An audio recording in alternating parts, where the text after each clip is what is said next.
Take this, all of you, and drink from it. This is the cup of my blood.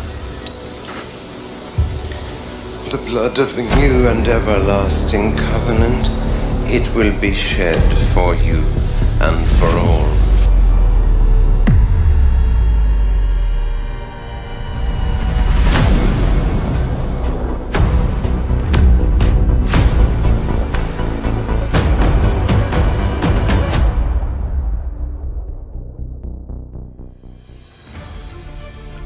Unsa ang trabaho ni Jesus sa wala pa siya nagtukod og iglesia? Sa wala pa nagtukod si Jesus og iglesia o nagsugod sa iyang public ministry, ang iyang pagpanudlo o pagpanambal sa katawhan, siya nagpuyo isip ordinaryong tao, usa ka panday ug magtutudlo sa kasulatan nga matinumanon sa balaod sa Dios. Sumala sa Marcos 6:3, giingon sa mga tao, dili ba kini ang panday nga anak ni Maria? Mao nga klaro nga si Jesus nagtrabaho sa kamot.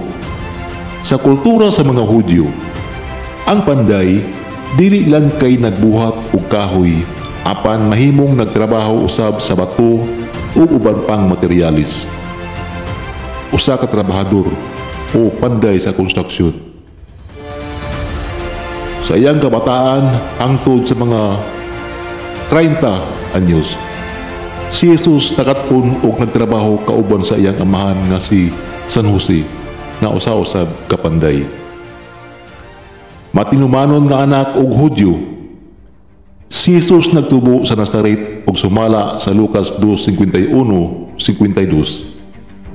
Siya mituman kanila og nagpadayon sa pagtubo sa kinaadman, panuigon ug kaluyan sa Dios ug sa mga tao. Nagsimba siya matag Sabado sa sinagoga, Lucas 4:16. Nagampo ug nagtuon sa balaod ni Moises ug sa mga propeta. Nakat-on siya sa mga kinaiya sa usa ka tinuod nga anak sa Dios, sa pagkamatinud-anon o pagkamanggihatagon. Nagaandam sa misa. Bisan wala pa siya nagwali, nag-andam na siya sa iyang kalag o kinabuhi alang sa iyang dakong misyon, ang pagluwas sa tao. Nagampo siya kanunay og nagpuyo nga malinawon ug matinud-anon. Nagpakita siya og pagpaubos, pinaagi sa pagtrabaho o pagpuyo sa kasimplihan. Nagpuyo siya uban sa ordinaryong mga tao aron mahibaluan nga ang ilang kalisdanan ug mas masabtan niya ang ilang kinabuhi. Pagsugod sa iyang misyon, sa edad nga mga 30 anyos, nabunyagan siya ni Juan Bautista sa suba sa Jordan ug diha nagsugod ang iyang ministeryo. Nagpanudlo, nagpanambal ug nagtukod sa iyang iglesia na magpadayon hangtod karon.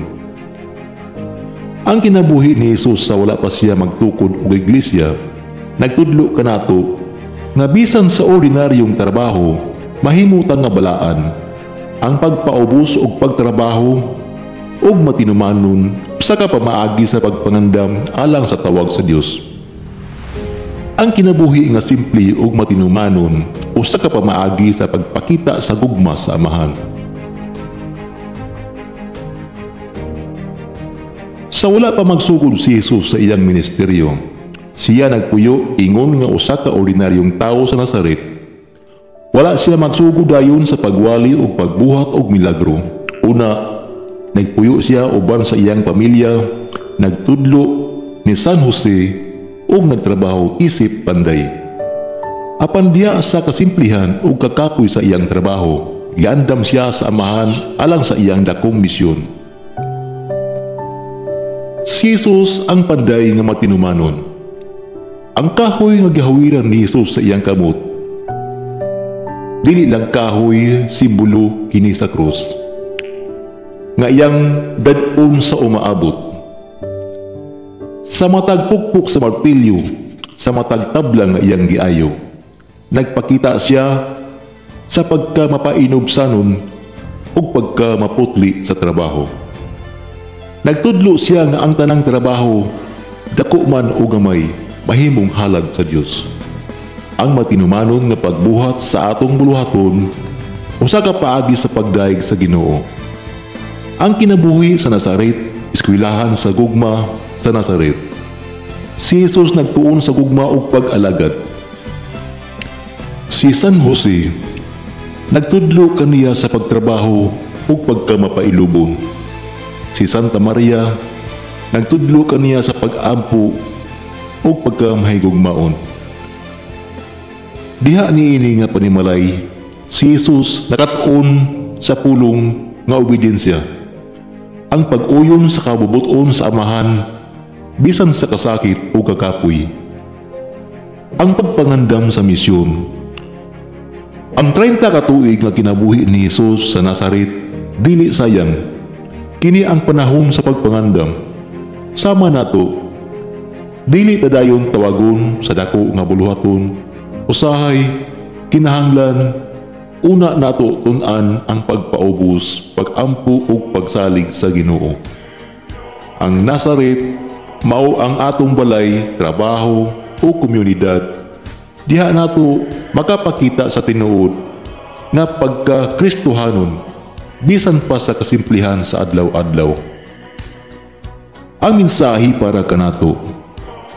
Kung ikaw usa ka trabahante, hinumdumi nga ang imong kamot sama sa kamot ni Jesus, makabuhat og balaan na butang.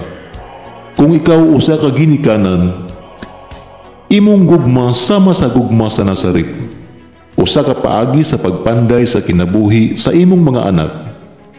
Kung ikaw usa ka batan-on, sama ni Jesus sa iyang pagkabatan-on, magpuyo nga matinumanon ug andam sa tawag sa Dios. Ang pamalandong, ang Ginoo dili nagtan-aw kung unsa kadako ang atong buhat, kundili usa ka sinsero ang atong kasing-kasing. Ang pagpaubos ug pagkamaputli sa Nazaret mao ang nagtukod sa pundasyon sa iglesia nga iyang gitukod pagkahuman. Pag-ampo. Ginoong Hesus, panday sa Nazaret, tudloy kami nga mahimong matinumalon sama kanimo. Bisan sa kasimplihan sa among kinabuhi, among ihalad kini alang sa imong kahimayaan, himua kaming andam nga mosunod sa imong tawag, bisan pa sa among kahuyang. Amen.